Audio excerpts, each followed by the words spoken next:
स्वर्ग जाना तो चाहते हैं लेकिन मरकर नहीं जाना चाहते कि मरेंगे स्वर्ग में जा करके तो बड़ा दुख होगा, बड़ा कष्ट होगा। कि अगर चले गए मर गए तो बात अलग है, लेकिन अगर जिंदा जी पहुंच जाए ना, बिना दर्द हुए, बिना शरीर छोड़े, बिना कष्ट के, बिना परेशानी के, बिना कुछ भी भजन किए, बिना स्मरण किए, बिना पुण्य किए, बस पहुंच जाएं, ऐसे कैसे उड़े और पहुंच जाएं। क्योंकि बहुत लोग ये समझते हैं, पांडवों के बारे में बड़ी मिथ्या भ्रम है कि वो स्वर्ग चले गए, सह शरीर चले गए, तो लोग कल्पनाएं करते रहते हैं। मुझे बद्रीनाथ के अंदर कुछ लोग मिले, मैंने कहा कहाँ जा रहे हो? कि ऐसे ही जा रहे हैं हम घूमने के लिए। मैंने कहा वहाँ क्या मिलेगा? कि वहाँ अगर सीढ़ी मिल गई तो हम सीधे स्वर्ग में ही चढ़ जाएंगे। वहाँ चढ़ने के लिए भी सीढ़ियों की आवश्यकता है, वहाँ चढ़ने के लिए भी पैड़ियों की आवश्यकता है, और इस शरीर को उठा करके वहाँ भी ले जाएंगे, हम छोड़ेंगे नहीं। चाहे कोई रोगी शरीर हो, बूढ़ा शरीर हो, जवान शरीर हो, बच्चा शरीर हो, स्त्री का शरीर हो, पुरुष का शरीर हो, हम उठा करके ऐसे के ऐसे उसको स्वर्ग में लेकर के जाना चाहते हैं। ये न्याय उचित बात नहीं है, ये तर्क संगत बात नहीं है। ये जो स्थिति है उस परम चेतना की, उसके अनुसार चलने वाली बात नहीं है, ये प्रकृति के अनुसार चलने वाली बात नहीं है, ये उस परम चेतना के बनाए नियम के अनुसार नहीं है। क्योंकि आप मर करके स्वर्ग जा पाओगे और इस शरीर को छोड़ करके स्वर्ग जा पाओगे।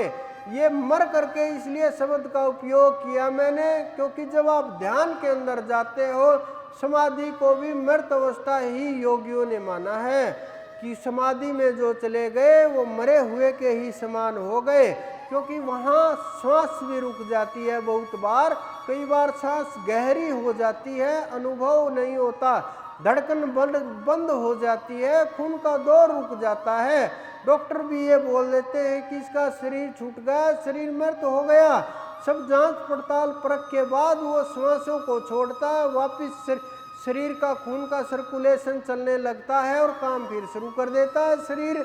इसी प्रकार से अगर आप सोचते रहे, कल्पना में खोए रहे कि बस युधिष्ठिर जी के साथ एक कुत्ता चला गया, बाकी कोई पांडव यहाँ पड़ा, कोई यहाँ पड़ा, कोई यहाँ पड़ा, वो निशानियाँ बनी हुई हैं। जब आप जा करके देखोगे कि वो यहाँ गिरे, वो यहाँ गिरे, वो यहाँ गिरे, कि वो चला गया, मैं भी साथ होता तो हाथ पकड़ के चला जाता, बड़ा पीछे रह गया।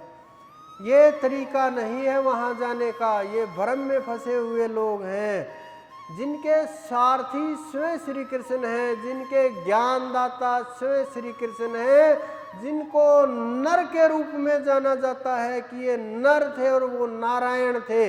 इतनी श्रेष्ठ ऊंची आत्मा, इतनी श्रेष्ठ ऊंची चढ़ाई, जिनके साथी स्वयं इतने जागृत महापुरुष हैं। ब्रह्मांड आज भी उनके आगे पानी भरता है। कितनी ताकत होगी उनके अंदर, कितने योगियों के ईश्वर वो, जिन्होंने इतना तेज प्राप्त किया अपने अंदर कि सारे ब्रह्मांड को हिला करके रख दिया। वो चाहे कितनी भी ताकत लेकर के आए हों उस परम सत्ता से, लेकिन वो कुछ न कुछ लेकर के आए, जागे हुए महापुरुष। और वो भी उनके साथी वो नर के रूप में, क्या मात्र वो स्वर्ग तक रह जाएंगे? क्या मात्र वो स्वर्ग नरक में फंस करके रह जाएंगे? वो स्वर्ग में तो आप उदाहरण पढ़ोगे, इंद्र तो उनके सामने आते जाते रहते थे, देवताओं के साथ तो उनके पहले से ही संबंध थे, फिर उनको क्यों रोकते? अगर कर्म के कारण रोक दिए गए, दोष के कारण रोक दिए गए, तो योगी उनके साथ थे, उन्होंने बताया कर्म कैसे किए जाते हैं, कर्म करते हुए कर्म से दूर कैसे रहते हैं। उनसे श्रेष्ठ कोई गुरु नहीं हो सकता ब्रह्मांड में, उनसे श्रेष्ठ कोई हाथ पकड़ के ले जाने के लिए नहीं होता, क्योंकि वो जगत के गुरु थे, हैं और आगे भी रहेंगे। हमें भी जो कुछ भी प्राप्त हुआ, जो अनुभव हुआ, जो आपको महसूस हुआ, जो आप देख रहे हैं, जो सुन रहे हैं, जो हमने पाया सब कुछ उन्हीं की कृपा से है, उनके बिना कुछ भी नहीं होता। और हमारे तो गुरु का रूप उन्होंने धारण किया है, तो वो जब गुरु रूप में आते हैं तो गुरु से श्रेष्ठ इस ब्रह्मांड में कोई नहीं होता। लेकिन जब बात परम तत्व की आती है, जब बात उस श्रेष्ठ उस अनंत की आती है, तो उनकी छवि थोड़ी फीकी लगने लगती है और उनको संसार अपने मन अनुसार जो उन्होंने पात्र पैदा किए, मन अनुसार लिखा, मन अनुसार चला, मन अनुसार कहा, लोगों ने वहाँ बहुत सी भ्रांतियाँ पैदा हुई, बहुत से अनेकों अनेक प्रकार के विकार पैदा हुए, अनेकों अनेक प्रकार की सांसारिक वस्तुएं पैदा हुई और मानव के अनुसार सारी चीज़ें ढालते गए।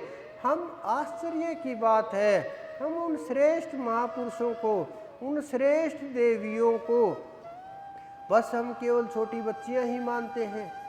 आज से नहीं, सैकड़ों हजारों सालों से मात्र उनको बच्चियां ही मानते हैं, बड़ी क्यों नहीं मानते। युवावस्था में हमें आज भी वो स्वीकार नहीं है, क्यों नहीं है। जब हम फोटो बनाते हैं, जब हम उनकी पूजा करते हैं, तो हमें वो सजी धजी 16 श्रृंगार वाली चाहिए। उनके बूढ़े बूढ़े क्यों नहीं होते वो, हमें वो बुजुर्ग रूप में क्यों स्वीकार नहीं है, हमें वो उसी रूप में क्यों स्वीकार है, क्योंकि हमें मनमाना रूप चाहिए, हमें मन के अनुसार चाहिए, मन के अनुसार सारा खेल चाहिए। तो ये धर्म भी नहीं है, आध्यात्म तो दूर की बात है।